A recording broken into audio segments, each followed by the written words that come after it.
আসসালামু আলাইকুম। আমার নিজের পক্ষ থেকে সবাইকে স্বাগতম। ধানের শীষের সঙ্গে লড়াই হবে এবার শাপলাকলির।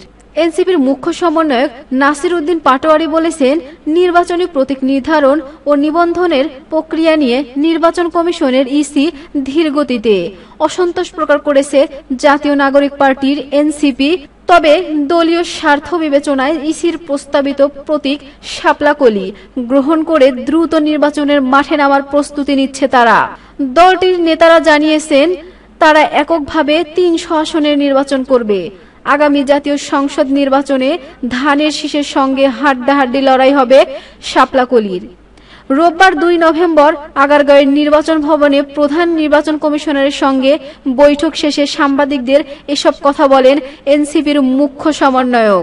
নির্বাচন কমিশনকে ইঞ্জিনিয়ারিং কমিশন আখ্যা দিয়ে নাসির উদ্দিন পাটোয়ারি বলেন, প্রতীক নির্ধারণের ক্ষেত্রে ইসি স্বেচ্ছাচারী আচরণ করেছে।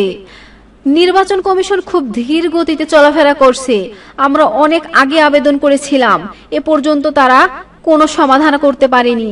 নির্বাচন কমিশনকে যদি সংক্ষিপ্ত শব্দে বলতে পারেন, আমরা এটাকে নির্বাচন কমিশন বলতে পারি না বা ইলেকশন কমিশন বলতে পারি না, এটাকে ইঞ্জিনিয়ারিং কমিশন বলা যেতে পারে। ইসি প্রথমে বেশ কিছু অজাতীয় প্রতীক যেমন বেগুন, খাট বাদ দিলেও পরে শাপলাকলি প্রতীকটি অন্তর্ভুক্ত করেছে। ইসি এক ধাপ এগিয়ে চিন্তা করে শাপলা প্রতীকের সঙ্গে কলি যুক্ত করেছে, যা আমরা ইতিবাচকভাবে দেখছি। দ্রুত নিবন্ধনের প্রক্রিয়া শেষ করে প্রতীক নিয়ে মাঠে নামার কথাও জানান তিনি। বিএনপির সঙ্গে জোটের বিষয়ে সামাজিক যোগাযোগ মাধ্যমে ওঠা গুঞ্জন উড়িয়ে দিয়ে এনসিপির মুখ্য সমন্বয়ক বলেন, আসন্ন জাতীয় সংসদ নির্বাচনে এনসিপি এককভাবে নির্বাচনের প্রস্তুতি নিচ্ছে এবং ৩০০ আসনের প্রার্থী দেবে। আমাদের বিশ্বাস, ধানের শীষ ও শাপলাকলি প্রতীকের মধ্যে আগামী নির্বাচনে হাড্ডাহাড্ডি লড়াই হবে। তিনি অভিযোগ করেন, বড় দলগুলো ছোট দলগুলোকে নিজস্ব প্রতীকের অধীনে কুক্ষিগত করে বাংলাদেশে একদলীয় গণতন্ত্র প্রতিষ্ঠার চেষ্টা চালাচ্ছে। ভবিষ্যতে বিএনপির সঙ্গে এনসিপির জোটবদ্ধ হতে পারে জানিয়ে তিনি বলেন, সেক্ষেত্রে বিএনপিকে সন্ত্রাস, চাঁদাবাজি, দুর্নীতি অবশ্যই ছেড়ে আসতে হবে এবং সংস্কারের পক্ষে থাকতে হবে। একইভাবে জামায়াত ইসলামী যদি ধর্মীয় ফ্যাসিবাদ এবং ধর্মীয় বিভাজনের রাজনীতি থেকে সরে আসে, তবে সে বিষয়টিও বিবেচনা করা হবে। তবে আমরা আপাতত জোটের কোনো চিন্তা করছি না। আমরা বলেছিলাম, যদি বিএনপি সন্ত্রাস, চাঁদাবাজি, দুর্নীতি এগুলো ছেড়ে আসে এবং সংস্কারে তারা পক্ষে থাকে, সেটা আমরা ভেবে দেখব। দেশের বর্তমান রাজনৈতিক পরিস্থিতি নিয়ে উদ্বেগ প্রকাশ করে নাসির উদ্দিন পাটোয়ারি বলেন, মাঠ পর্যায়ে লেভেল প্লেয়িং ফিল্ড নেই এবং ইসি তা নিশ্চিত করতে পারেনি। অন্য দলগুলোর জোট সঙ্গীরা হামলার শিকার হচ্ছে বলে এ সময় উল্লেখ করেন তিনি।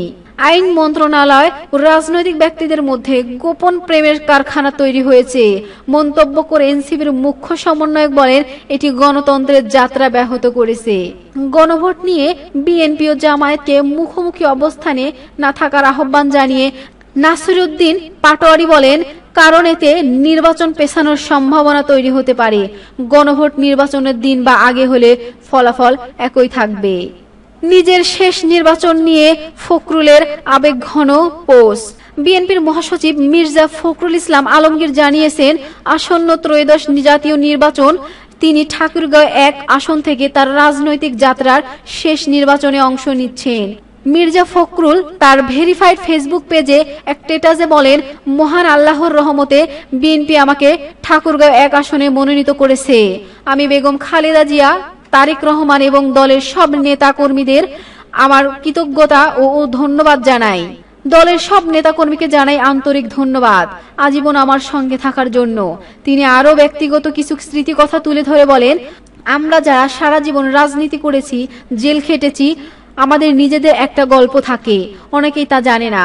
আমি যখন 1987-তে সিদ্ধান্ত নেই আবার রাজনীতিতে ফিরবো, আমার মেয়ে দুটো একদমই ছোট ছিল, ঢাকায় পড়তো। আমার স্ত্রীর বয়স অনেক কম ছিল। সে প্রথমে স্তম্ভিত হয়ে গিয়েছিল, বুঝতে পারছিল কি অনিশ্চিত জীবনে পা দিতে যাচ্ছি।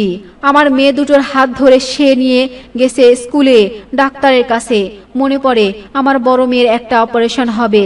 আমি সারা রাত গাড়িতে ছিলাম ঢাকার পথে, যাতে মেয়ের পাশে থাকতে পারি। এত কষ্ট হচ্ছিল, আমি ছিলাম মসজিদে যখন তার অপারেশন হচ্ছিল। গল্পগুলো অন্যদিন বলবো যদি আল্লাহ চান। এরকম গল্প আমাদের হাজার নেতাকর্মীদের আছে। তিনি বলেন, এই নির্বাচন আমার শেষ নির্বাচন। যারা মনোনয়ন পাননি, বিশ্বাস রাখুন ইনশাআল্লাহ দল আপনাদের যথাযথ দায়িত্ব ও সম্মান দিবে। আপনারা সবাই আমার জন্য দোয়া করবেন, আমাদের দলের প্রতিটি নেতাকর্মীর জন্য দোয়া করবেন। আমরা সবাই মিলে আপনাদের পাশে থাকব এবং কাজ করব ইনশাআল্লাহ। উল্লেখ্য, আসন্ন ত্রয়োদশ জাতীয় সংসদ নির্বাচনে বিএনপির পক্ষ থেকে 237 আসনে সম্ভাব্য প্রার্থীর নাম ঘোষণা করা হয়েছে। ধন্যবাদ সবাইকে। নিউজটি যদি ভালো লেগে থাকে লাইক, কমেন্ট, শেয়ারের মাধ্যমে অন্যকে দেখার সুযোগ করে দিবেন।